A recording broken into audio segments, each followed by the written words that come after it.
Good evening, my test subjects, and welcome to a brand new series. Now, I have decided that I was going to cancel the Dragon Warrior, because... Hold on. Or we can let this play. But I decided I was going to cancel the Dragon Warrior because... the main reason why I'm canceling it is I lost my save file because I didn't save, and I thought the game would record it. I should have put a save state, but I thought the actual ROM itself would record it. It obviously failed to do so, and it made me sad. Let me just speed this up because this is the original game. And I'm not going to be doing the third one either. Basically, the first three games in the Dragon Warrior series, or Dragon Quest series, whichever you prefer, is a trilogy, and like the second one is the sequel to the first one, and the third one is the prequel, where you actually play as Lodo himself, the ancestor, and that's basically that deal. But if I were to go back to Dragon Warrior, I'd start with Dragon Quest IV, and that's actually the first, in my opinion, decent to play one and record, and people would actually more enjoy playing that one, or watching me play that one, because that was for the DS with basically isometric graphics, or 3D-ish graphics, basically DS graphics, and it's just better looking and it's more enhanced than the Game Boy versions. So I'd probably start with that one. And the fifth Dragon Quest game is actually probably one of my favorites. Mainly because you start out as a kid in that one and you grow older as the game progresses, and it's super cool to get like the life of your hero. That's why I like the fifth one a lot. This is the second the second game's cutscene. We'll watch this one. This game's graphics are a lot better than Dragon Warriors, which is why I'm going to be playing it. We're going to be playing the second Final Fantasy today. Oh, look at that dude just burning it. Now, this Final Fantasy is a bit difficult, mainly because the leveling is a lot different than all the other Final Fantasies. This game kind of did a different leveling strategy where you have to actually use a stat in order to level it up. Kind of like Skyrim, where you have to use archery in order to level up the archery stat. Well, imagine Skyrim in 2D. That's basically what Final Fantasy II is. Skyrim in 2D. In order to level up your one-handed skill, you gotta use one-handed weapons and stuff like that. And you gotta use white magic in order to level up your white magic. And it didn't really work in this game.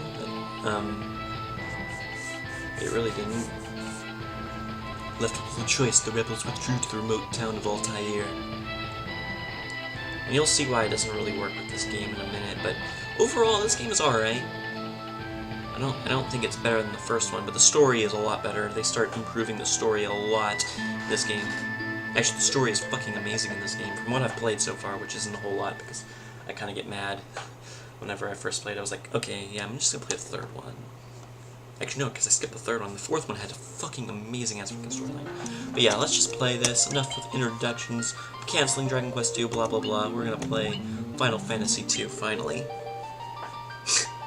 Yeah, more like a couple days after I finish the first one. But yeah, this is Final Fantasy II. 2004 game.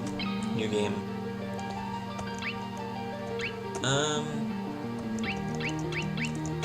I suppose I'm okay with these names, honestly. I'm not going to change anything to King. I'm just going to use the default name, so I usually like to do that. Oh, is this cutscene good? Let's speed it up. I'm Ned, the Emperor of whatever. I'm speeding up way too much. Whatever, this stuff happens again. Introduction little cutscene. Dude was trapped. And they withdrew to that little town east and south. Alright, so here we are, already starting the game. It really pounces you right into it. You have no magic. Yeah, and to level up your MP, you gotta do that too. That's pretty fucking ridiculous. Alright, you got any magic? No, nobody's got any magic. I think we... don't start out with anything, obviously. Nor do I think we survive at this point. Just gonna die instantly. Because they do ridiculous amounts of damage, which is pretty cool. And I miss.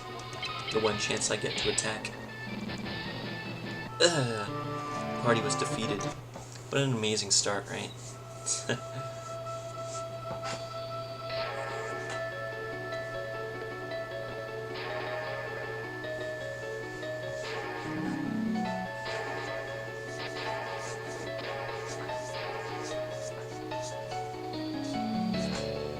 Will he live? He will. I sense a strong life force within him. He should regain consciousness soon. We fought them like this on the escape from Finn, fallen from terrible wounds. We found them like this, not fought them like this. By the time we brought them here, I feared it was already too late. His life is not in danger. This sigil will strengthen his life force. We should let him rest now. Of course. We'd best be off to the meeting. I imagine they are already waiting for us. If the Empire is allowed to complete the Dreadnought, they are building in Bafsks. Their attack will begin in earnest. We cannot sit idly by and watch. We must act. Yeah, true that. Bye, dude. And I automatically wake up. Where am I? Leon! Maria! Guy! Where are you? Jeez. Right there. Firion! You're alive! I thought you'd... I'm fine, Maria. You alright too, Guy? Oh wait, where's Leon? Princess of Finn, save us. But Leon not here. I see. Don't worry. I'm sure he's okay. Get inside me. Yeah, let's go in here. We're supposed to be in here, obviously, because I'm auto-moving. So, you've regained your strength. Very good. Your life force is strong indeed. It was you who saved us, wasn't it? Thank you. Forgive me, Your Highness, but there is something I must ask of you. Please allow us to join the rebel army. I could never allow such a thing. You know nothing of battle. You would only be throwing your lives away. You should return to your homes. But we have no homes. Not anymore. The Imperials attacked, and our parents... I am truly sorry, but even so, this changes nothing. I cannot permit you to join our army. If you've nowhere else to go, you're welcome to stay here in Altair. If you know our password, you should be able to live here well enough. The password is Wild Rose. Remember it well. This game you kind of have to like learn random words every now and then because you're going to be using those words. So we're going to learn Wild Rose. Ask Wild Rose. The Wild Rose is the insignia of the Kingdom of Finn. It represents our hope for a future that flourishes in both strength and beauty. But what will become of Finn now? I've heard that the Empire's captives have been taken there and suffer even as we speak. Maria, your brother Leon is missing, isn't he not? It's possible that he's being held in Finn as well, but Finn is far too dangerous now. The Emperor's beasts still stalk the streets. Gaining entrance to the city will not be easy. The man at my right is Minwu, the white wizard who tended your wounds. Speak with him before you leave. He may be of some assistance. Okay. Alright, don't need to say anything else then. I see your destiny clearly. The future it holds seems closely entwined with my own. We will begin by journeying to Finn. That is the first step towards realizing your fate. Let's see what he has to say about Walrose. You've wasted no time using the password. Heed well the information it will bring you. You can learn much of value by listening. I offer you one more bit of advice before you depart for Finn. Those who have fallen in battle can be revived at a sanctuary. Should one of you fall before you reach Finn, go without hesitation to the nearest sanctuary. I got the items. Alright, see what this weirdo has to say. The port of Paloon lies not far east of here, but a lake separates us, so you won't be able to reach the town without a canoe. Okay, so we need a canoe to get to that person, or that town. Heading to Finn, are we? It's not my place to tell you what to do, but I'd reconsider if I were you. It's a dangerous place to be, you see. The city is crawling with the Empire's monsters. To the north lies a small village called Gatria. Let me move this mouse. Judging by the look of you, you'd be lucky to make it that far. Before you go anywhere, I suggest you visit the room with the sigil that saved your life. There you'll find people who can teach you a thing or two about adventuring. I think you're going to need all the advice you can spare. Okay, looks like that's it. This is the Rebels' Army War Room. Alright, nothing new with you. It's your assigned little speech. Let's go back to the room that they told me that I should revisit. Holy shit. There are so many peeps.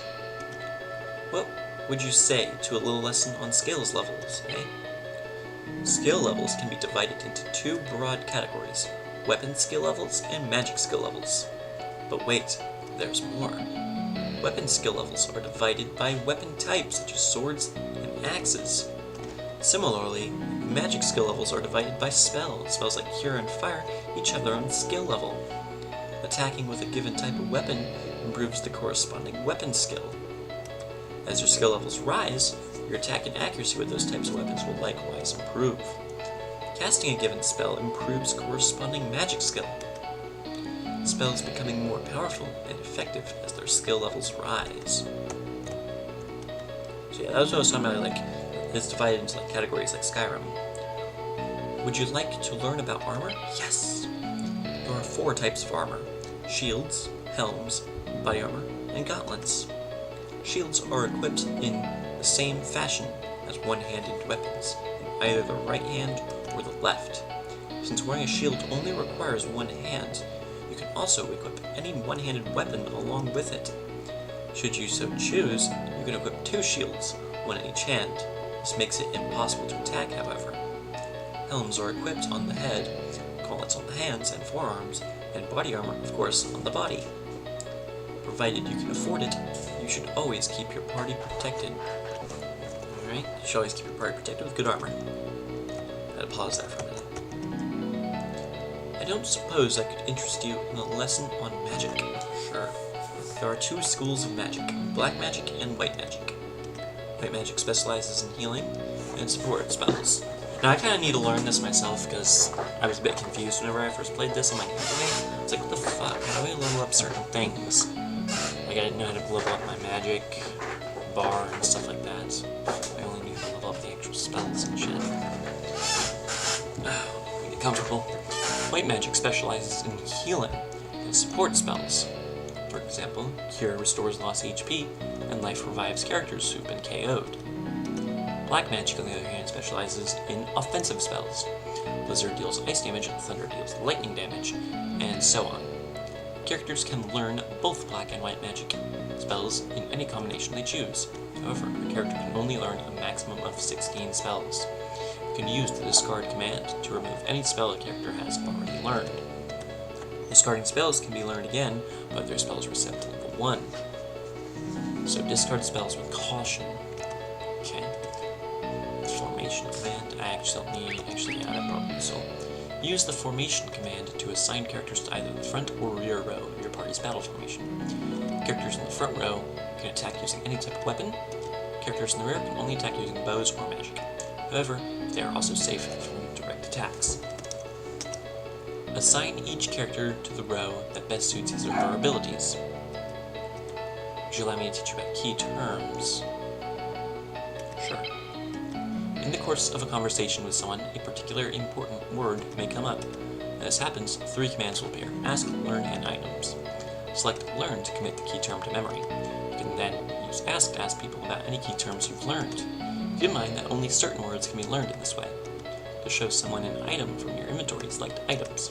When you learn new words or find rare items, you should ask people about the words or show them what you found.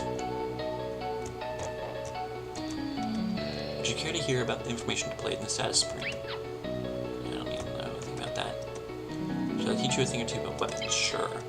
There are 7 weapon categories: swords, spears, axes, staves, knives, bows, and arms. Swords, spears, axes, staves, and knives are one-handed weapons and can be equipped along with a shield. It's also possible to equip 2 one-handed weapons, one in each hand. Equipping a bow requires 2 free hands. It allows a character to attack. Equipping a bow requires 2 free hands, but allows the character to attack from the rear party of the formation. Fighting unarmed is another splendid choice and can be as powerful as any weapon. Unfortunately, equipping a shield cuts an unarmed combatant's attack power in half. So if you plan to fight unarmed, it's probably wise to just skip shields altogether. I don't plan on being unarmed. You want to know more about the flee command, am I right? No.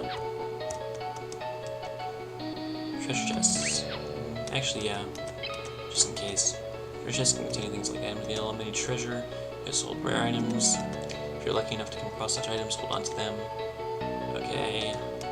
Sometimes there's monsters in them. These are called mimics. There are no way inside a chest to open it, but monsters often accompany especially good loot. Okay. You're about monsters, sure. There are many different types of monsters. Some monsters are vulnerable. For example, the undead or against fire, and aquatic monsters against lightning. However, there are also monsters that absorb particular elements. Okay. You can damage zombies, and other damage or cure. Okay, so cure damages zombies, which is usually how it works in most games. Alright. Yeah, if you drain an undead monster, usually will happen. Okay, that was a mistake.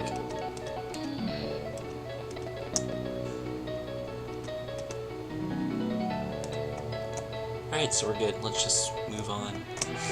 Already wasted so much damn time. Alright, what's in here? It's a person sleeping. An arrow struck me in the back during the battle, leaving me in this state. Perhaps I really have grown old. My daughter Hilda now serves as regent. You should speak with her. Very good, dude. Can I open that? Guess not. Wish I could steal that armor and sword. That'd be pretty cool. Usually if it's owned by a king, it's useful. This is the king's bedchamber. His Majesty was sorely wounded in the flight from Finn. He's been resting here for some time now. Alright, so you say the same shit. Well, what's in here, eh? So, some tea kettle. Can't read that book, sad face. Or, okay with it. Sweet. Alright, so did I get everything? Looks like from this area. You're in the rebel hideout in the town of Altair. Cool.